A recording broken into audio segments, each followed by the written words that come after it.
स्वागत है दोस्तों वंदे भारत फाउंडेशन की इस वीडियो लेक्चर सीरीज में। और मैं मालीराम शर्मा। आज हम बात करेंगे अर्थमेटिक मीन, समांतर माध्य की बात करेंगे। समांतर माध्य क्या होता है? लास्ट लेक्चर में हमने क्या किया था, एनसीईआरटी के जो गिवन एग्जाम्पल थे उन सब चीजों के बारे में बात की थी। अब मैथमेटिक्स के चैप्टर 9 में हम बात करेंगे अर्थमेटिक मीन, समांतर माध्य। तो चलो स्टार्ट करते हैं। समांतर माध्य,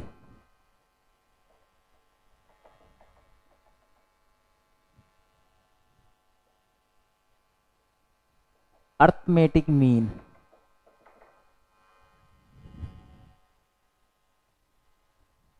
अर्थमेटिक मीन, समांतर माध्य। समांतर माध्य क्या होता है? हम क्या लेते हैं, दो संख्याएं लेते हैं। क्या करते हैं देखो, समझते हैं। सबसे पहले दो संख्याएं, दो संख्याएं कौन कौन सी लेते हैं? ए एंड बी लेते हैं। क्या लेते हैं? A and b. ध्यान से सुनो, दो संख्याएं लेते हैं, ए एंड बी लेते हैं। ये लो, ए और बी। ए और बी के बीच में समांतर माध्य, ए और बी के बीच में एक ऐसी संख्या लेते हैं जिससे ए, एक ऐसी संख्या कैपिटल ए इस प्रकार लेते हैं कि ए, स्मॉल ए, कैपिटल ए और बी किस में हो? समांतर श्रेणी में हो। किस में हो? समांतर श्रेणी में हो। अब देखो, इसको ध्यान रखिए, दो संख्याओं के बीच में लिख लीजिए, दो संख्याएं, दो संख्याओं कौन कौन सी? ए एंड बी के बीच में ए इस प्रकार लेते हैं कि, इस प्रकार लेते हैं कि ए और बी किस में है? समांतर श्रेणी में है। समांतर श्रेणी में है। समांतर श्रेणी में है। याद रखो, समांतर श्रेणी में। अगर समांतर श्रेणी में है ये वाले तीनों क्या है? समांतर श्रेणी में है। तो बी में से ए गया, मतलब इनका सारवंतर क्या होगा? सेम होगा। तो इसका मतलब क्या हो गया? ए में से ए, इसमें से ये गया, फर्स्ट पद ये हो गया, प्रथम पद A1, A2, A3। A1 की जगह क्या है? A आ गया। तो हमारे पास सारवंतर क्या हो जाएगा? सारवंतर, सारवंतर क्या हो जाएगा? A2 minus A1। A2 की जगह क्या है? कैपिटल A है, और A1 की जगह स्मॉल a है। समझ में आया? कैपिटल A में से स्मॉल a गया, सारवंतर आ गया। इसी प्रकार A3 माइनस A2, ये भी तो लिख सकते हैं ना, A3 माइनस A2। इसका मतलब क्या हो गया? A3 की जगह B है, B माइनस A। तो ये सारवंतर D है दोनों। A में से A गया और B में से भी A, ये दोनों क्या है? सारवंतर है। इसका मतलब क्या हो गया? A minus A B minus A के बराबर है। सारवंतर सब में सेम होगा अगर समांतर श्रेणी में है, तो सारवंतर सभी एलिमेंट्स के बीच में क्या होगा? समान होगा। तो capital A minus small a बराबर क्या हो जाएगा? B minus A। अब इस A को इधर ले आओ, तो A पहले से है और ये माइनस क्या हो जाएगा? प्लस में हो जाएगा। इधर B है, ये माइनस वाला इधर जाएगा तो क्या हो जाएगा? प्लस का हो जाएगा। तो ये क्या आ जाएगा? 2A। क्या आ जाएगा? 2A बराबर B प्लस A। इसी प्रकार क्या हो जाएगा? A बराबर क्या हो जाएगा? यहां से A प्लस बी बटा 2। ये लो, अगर दो संख्याएं दी हुई है और उसका क्या निकालना हो? समांतर माध्य, तो क्या हो जाएगा? A इक्वल टू क्या हो जाएगा? A प्लस बी बाई 2 हो जाएगा। मतलब इन दोनों क्या हो जाएगा? औसत ले लेंगे। कैपिटल A बराबर क्या हो जाएगा? A plus b by 2। ये समांतर माध्य हो गया। कब होगा? जब जब दो संख्याओं के बीच में क्या रखना हो? एक कैपिटल A रखना हो, जो तीनों एक दूसरे क्या है? समांतर श्रेणी में। तो कैपिटल A बराबर क्या हो जाएगा? A प्लस बी बटा 2 हो गया। कैसे आया? हमने मेथड से निकाल भी लिया। D बराबर D, ये वाला D और ये वाला D। A में से, कैपिटल में से स्मॉल a गया, B में से a गया। सारवंतर सेम होता है, तो a की वैल्यू क्या हो जाएगी? A plus b by 2। मतलब इसका औसत आ गया। दोनों संख्याओं क्या हो गया? औसत निकाल लिया, A plus b by 2, average. ये बात समझ में आई? अब हम बात करते हैं, अगर दो संख्याओं के बीच में, अगर दो संख्याओं के बीच में क्या दी हुई है? हमें n संख्याएं दी हुई है और वो सभी क्या बना रही है? समांतर श्रेणी बना रही हो। तो हम कैसे निकालेंगे उसको? चलो हम बात करते हैं। देखो, ये तो हमारी क्या थी? दो संख्याओं के बीच में एक संख्या आ रही थी। अब बात करते हैं कि अगर n संख्याएं दी हुई हो, क्या दी हुई हो? n संख्याएं दी हुई हो, तो कैसे निकालेंगे इसको? उसकी भी हम बात करते हैं। चलो उसको भी समझते हैं हम लोग।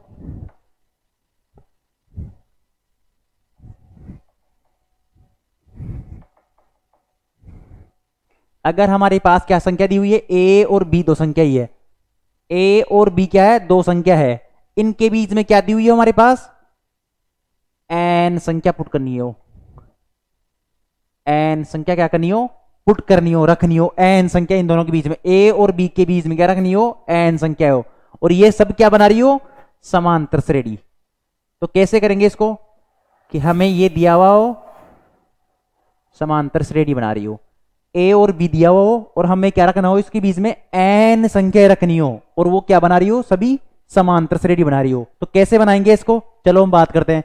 इसमें ए और बी के बीच में एन, तो ए और बी ऐसे कैसे रख लीजिए, एन क्या ले लेते हैं, A1 A2 and so on AN। ये कितने पद हो गए, ये तो एन पद हो गए, कितने पद हो गए, एन पद। A1 से लेकर AN तक कितने हो गए, एन पद। एक पद ये है और एक पद ये है, ए और बी इन दोनों को भी जोड़ लो, दो पद ही हो गए, तो एन पद पहले से हैं, तो कितने हो जाएंगे, टोटल पद कितने हो जाएंगे, टोटल पद एन प्लस टू। ए और बी को भी जोड़ेंगे, दो पद तो ए और बी हो गए, और टोटल इनके बीच में कितने पद है, एन, एन प्लस वन और एन प्लस टू, मतलब एन प्लस टू कितने आ गए टोटल, टोटल पद कितने आ गए, एन प्लस टू। ये बात आपको समझ में आ गई। चलो हम बात करते हैं, अब इसका पहला पद क्या है, ए है, प्रथम पद ए है, और अंतिम पद क्या है, बी है। प्रथम पद क्या है, देखो लिख लीजिए यहां पे, समझ के चलो, हमेशा कभी भी आप मात नहीं खाओगे। प्रथम पद क्या है, ए है, हमेशा ध्यान रखा करो, एक एक चीज को समझ के करो, इससे आगे डिफिकल्टीज नहीं होगी। आगे जैसे आप जेईई मेन और एडवांस की भी प्रिपरेशन करोगे, या एनडीए जिस भी कॉम्पिटेटिव एग्जाम में जाना होगा ना, अगर आप समझ के कर रहे हो कॉन्सेप्ट को, तो आगे किसी एग्जाम में कोई दिक्कत नहीं आएगी समझने में। और अभी आप रट के चल रहे हो तो आपको आगे समझने दिक्कत आएगी। इसलिए मैं बार बार बोल रहा हूं, आपको समझना बहुत जरूरी हो। देखो ए और बी क्या लेते हैं, दो पद लेते हैं, क्या दो क्या लेते हैं, दो संख्या लेते हैं। अगर हम इनके बीच में क्या करते हैं, एन पद क्या करते हैं, पुट करते हैं, रखते हैं। और ये ए से बीच के अंदर जो एन पद पुट करते हैं, हम बात करते हैं कि सभी क्या है, एक समांतर श्रेणी बना रहे हैं। क्या बना रहे हैं, समांतर श्रेणी बना रहे हैं। तो हमने रख दिया A1 A2 और एन पद रख दिया, हमने रख दिया। अब ए और बी क्या है, दो पद ये भी है और एन पद ये है, तो टोटल कितने पद हो गए, एन प्लस टू पद हो गए। अब ये याद रखना, इसका प्रथम पद क्या है, ए है, और अंतिम पद क्या है इसका, बी है। याद रखो, प्रथम पद ए है, अंतिम पद हमने क्या ले लिया, बी, और टोटल पद कितने हैं, टोटल पद कितने हैं, एन प्लस टू। ये बात समझ में आई आप लोगों को, एन प्लस टू पद है। अब हम बात करते हैं, इसको मैं मिटा देता हूं। अब एन प्लस टू पद है, तो अब लिखते हैं, हम बात करते हैं एन प्लस टू पद। एन प्लस टू पद मतलब एन प्लस टू पद कौन सा है, बी। एन प्लस टू, ये वन है, ये एन है, एन प्लस वन टोटल यहां तक हो गए, और ये एन प्लस टू पद कौन सा है, बी है। प्रथम पद ए है और अंतिम पद एन प्लस टू पद, एन प्लस टू पद कौन सा, अंतिम पद बी है। तो क्या होता है, हमें पता है एन पद निकालते हैं, तो कैसे निकालते हैं, ए एन इक्वल टू क्या होता है, a plus n minus one multiply में डी, और डी क्या है, सारवंत्र है, सारवंत्र हमें पता है। लेकिन हमारे पास कितने पद है, एन प्लस टू है, तो एन की जगह क्या कर देंगे, एन प्लस टू। अब यहां भी एन की जगह क्या करेंगे हम, एन प्लस टू।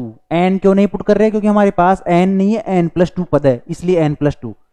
तो n plus two, a plus n plus two minus one और मल्टीप्लाई में डी। समझ में आ गया। अब ए एन प्लस टू अंतिम पद, ये ए एन प्लस टू पद है, ए एन प्लस टू कौन सा पद है, बी रख दो यहाँ पे। प्रथम पद क्या हमारे पास, ए है, plus n plus two minus one, तो ये क्या हो जाएगा, एन प्लस वन और डी। अब ये बात समझ में आई आप लोगों को। अब देखो बी पता है हमें, ए पता है, क्योंकि हमारे पास ए और बी दो संख्या ही थी। अब बी में से ये देखो बी माइनस ए कर दो, इसको ए को इधर ले आओ, तो हमारे पास इधर क्या बच गया, n plus one right hand side पे और डी। तो यहां से डी निकाल सकते हैं, B minus a upon n plus one. हमारे पास क्या आ गया, सारवंत्र आ गया। डी क्या आ गया, सारवंत्र पता लग गया हमारे को। अगर हमारे पास दो पद दिए हुए हैं, उनके बीच में क्या करने हैं, एन पद पुट करने हैं, तो सारवंत्र क्या हो जाएगा, डी बी माइनस ए, अंतिम पद में से प्रथम पद अपॉन एन प्लस वन। ये बड़ा इंपॉर्टेंट है, कैसे निकाला गया है पूरी मेथड के साथ हमने एक्सप्लेन किया है। फिर भी आपको ये लिख लीजिए और आपको मेथड भी आना चाहिए कि कैसे निकाला गया है। आप एग्जाम ओरिएंटेड मत चलो, कॉन्सेप्चुअल सीखो। आप हर एक एक पॉइंट को आप कॉन्सेप्ट वाइज सीखते चलो, आप आगे चलोगे। अभी तो 12th पास करनी है, 11th 12th 11th को इतने हल्के मत लीजिए, आगे यही जाके आपको क्या करेगी, बड़ी प्रॉब्लम क्रिएट करेगी। तभी तो बच्चे एसएससी वगैरह में कूद जाते हैं, एसएससी पटवारी की तैयारी के लिए जाते हैं, कोई किसकी कौन सी गवर्नमेंट एग्जाम की।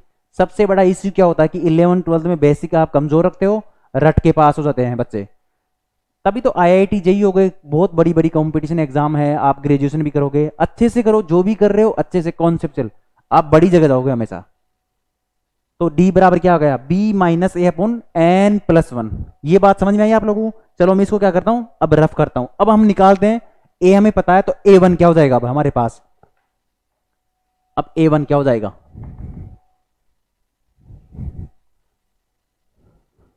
अब देखो यहां से एक का तो ए से कैसे आ गया। अब ए वन क्या हो जाएगा, ए प्लस डी होगा, यानी प्रथम पद में से क्या कर, प्रथम पद में क्या जोड़ेंगे, डी सार्वंतर जोड़ेंगे तो क्या आ जाएगा, ए वन आ जाएगा। चलो ए तो ए से कैसे आ गया, अब हमारे पास डी क्या आ जाएगा, b minus a upon n plus one, ये आ गया। इसी प्रकार ए टू क्या हो जाएगा, ए वन प्लस डी हो जाएगा। ए वन में डी जोड़ेंगे तो क्या आ जाएगा, ए टू आ जाएगा।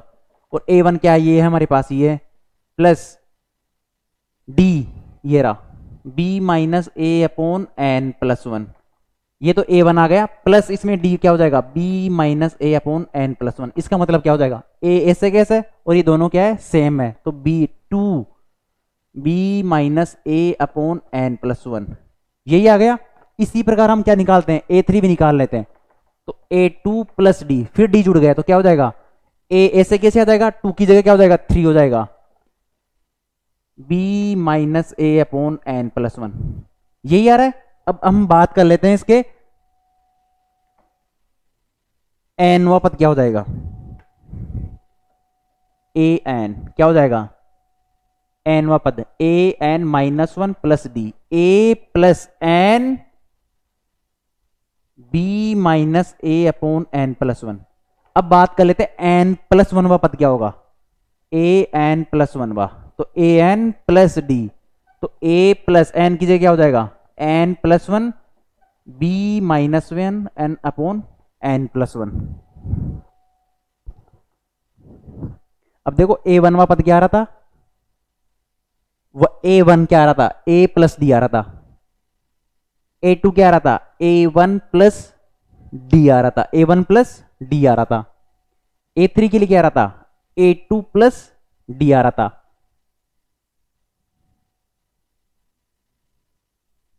एकदम सही चल रहा है ना, एकदम कहीं कोई प्रॉब्लम थोड़ी हो रही है।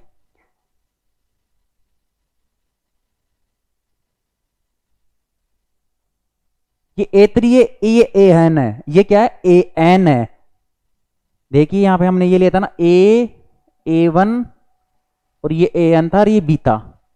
अब ये ए एन है, यहाँ पे ए एन, एन व पद नहीं है, ए एन है। ए एन का मतलब क्या हो जाएगा, एक ये जोड़ो और एन पद ये है, तो ये एन प्लस वन व पद है। ए एन का मतलब क्या हो जाएगा, एन प्लस वन व पद, एन प्लस वन व पद क्या होता है, ए एन हो गया और ये आ गया। अब इसी प्रकार हम बात कर लेते हैं एन प्लस टू व पद, एन प्लस टू पद क्या है, बी है। एन प्लस टू, यही तो है एन प्लस टू, टोटल पद कितने थे, एन प्लस मतलब बी आ गया, हमारे पास बी आना चाहिए। अब देखो बी आ रहा है क्या, एन प्लस वन से एन प्लस वन कैंसिल हो गया, अब ये क्या बच रहा है, बी माइनस ए, और ये ए से गया तो हमारे पास बी बच रहा है, सेम आ गया वापस हमारे पास। अब हमें समझ में आ गया कैसे क्या पुट करना, डी बराबर क्या हो जाएगा, b minus a upon n plus one. जब हमें एन संख्या पुट करनी हो, एन कितनी हो सकती है, 2 3 4 5 6 7, जितनी आपकी मर्जी हो उतनी पुट कीजिए। अब जैसे हमने पहले बात की थी, ए और बी संख्या ली थी और हमने क्या किया था, कैपिटल ए ही पुट किया था, केवल एक संख्या। चलो इसमें पुट करके देखो, ए वन, बी माइनस ए, एन की जगह क्या हो जाएगा, एक, तो डी बराबर क्या हो जाएगा, b minus one by two हो जाएगा डी। तो हम पुट करके देख लेते हैं, ए बराबर क्या हो जाएगा, कैपिटल ए प्लस डी। ए की वैल्यू कितनी है, ए ही है, और डी की वैल्यू कितनी है, b minus a by two, तो ये क्या हो जाएगा, a plus b by two आ गया। और हमने ये निकाला था मध्य, a plus b by two ही निकाला था। अब चलो एक एग्जाम्पल से इसको समझ लेते हैं, एग्जाम्पल ले लेते हैं इसका।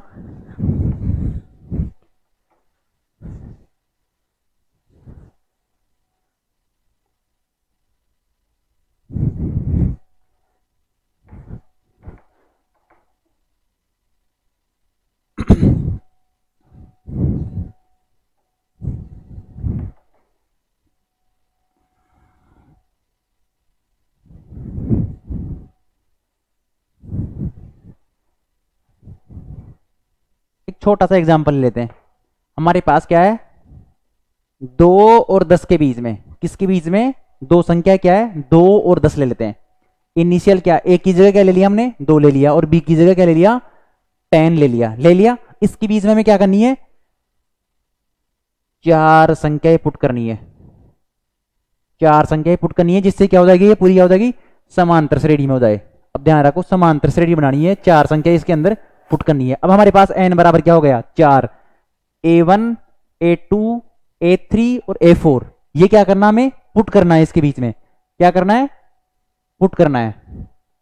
या ऐसे कर लेते हैं, 3 संख्या ही पुट कर देते हैं, 3 संख्याएं पुट करनी है इसके बीच में कि 2 a1 a2 a3 और 10 क्या हो जाए, एक समांतर श्रेणी में है। n बराबर 3 पुट करो। कैसे करेंगे, अब देखो हमारे पास सीधा सा आंसर है, d बराबर क्या हो जाएगा, b minus a upon n plus 1। b की वैल्यू कितनी है, 10 है, a की वैल्यू 2 है, n बराबर 3 पुट करना है, तो 3 प्लस 1, 10 में से 2 गए तो 8, और 3 प्लस 1 बराबर 4, ये कैंसिल हो गया तो कितना आ जाएगा, 2 आ गया हमारे पास। तो d की वैल्यू कितनी आ गई, d बराबर 2 आ गया।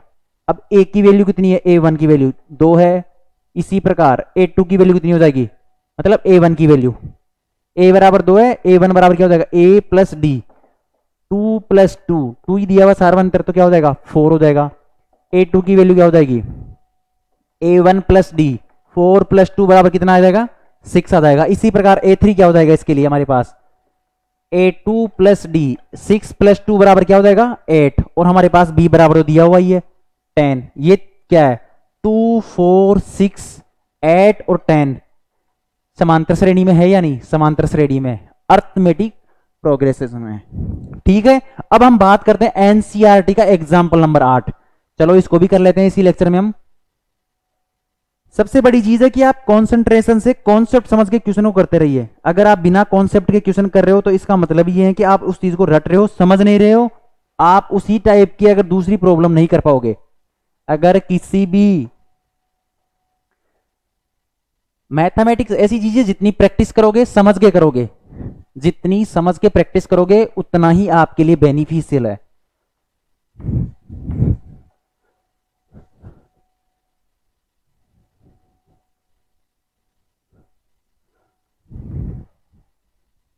अब दिया हुआ उदाहरण नंबर 8, एनसीईआरटी का क्या है, उदाहरण नंबर 8 में क्या दिया हुआ है मेरे पास, ऐसी 6 संख्याएं ज्ञात कीजिए। देखो ऐसी 6 संख्याएं ज्ञात कीजिए जिसको 3 और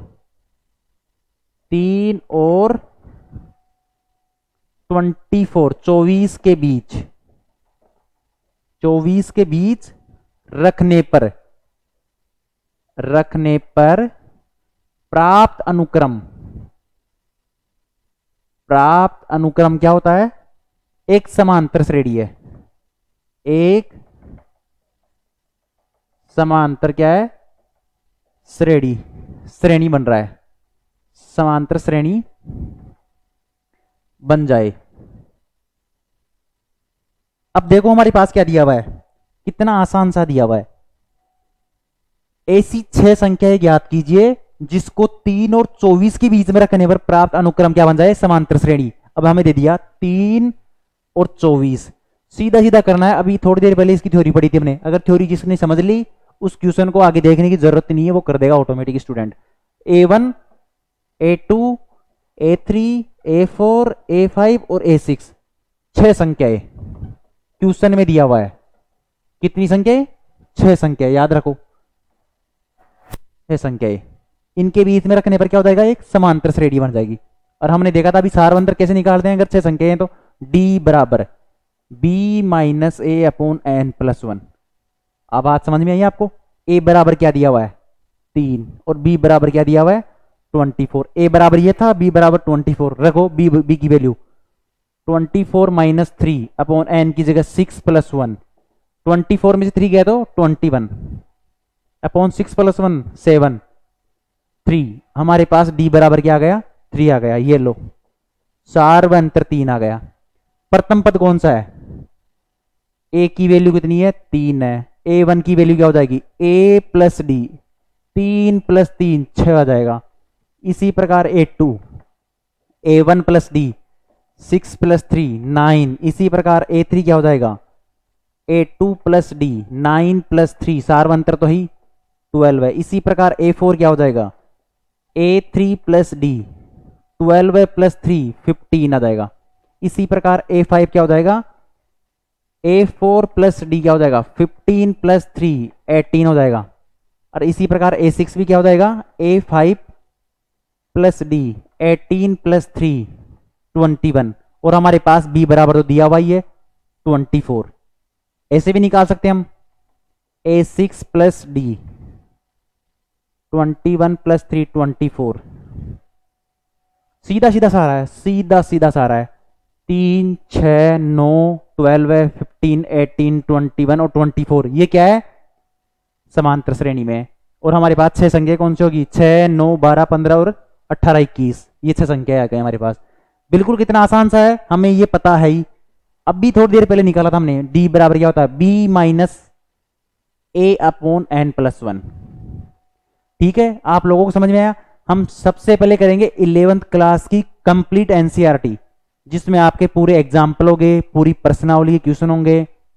वंदे भारत फाउंडेशन के जितने भी लेक्चर सीरीज के लेक्चर है वो आपको यूट्यूब पर मिलेंगे, और वंदे भारत फाउंडेशन की एप्लीकेशन पोर्टल, आप प्ले स्टोर पर जाइए, गूगल प्ले स्टोर पर, वहां आप वंदे भारत फाउंडेशन के नाम से जो एप्लीकेशन पोर्टल है उसको डाउनलोड कर सकते हैं। वहां पर 11th क्लास के और 12th क्लास के जो भी लेक्चर मैंने अभी तक करवा दिए वो सभी लेक्चर वहां एप्लीकेशन पोर्टल पर भी मिलेंगे आप लोगों को।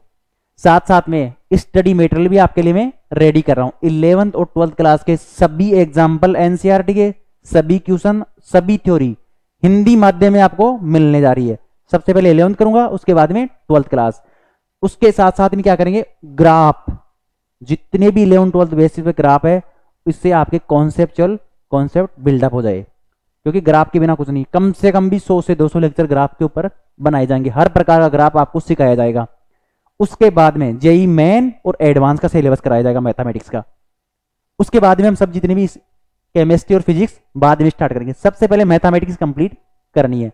वंदे भारत फाउंडेशन के साथ जुड़े रहिए। आपको कोई भी डाउट हो तो डिस्क्रिप्शन बॉक्स में आप कमेंट से, या जितनी भी लिंक दी हुई है, आप फेसबुक पर हो तो फेसबुक पर, और अपने दोस्त दूर दराज के उन बच्चों तक पहुंचाने की कोशिश कीजिए जो गांव देहात और रिमोट एरिया में रहते हैं। धन्यवाद वंदे भारत फाउंडेशन के साथ जुड़े रहने के लिए। नेक्स्ट लेक्चर में फिर मिलते हैं आपसे।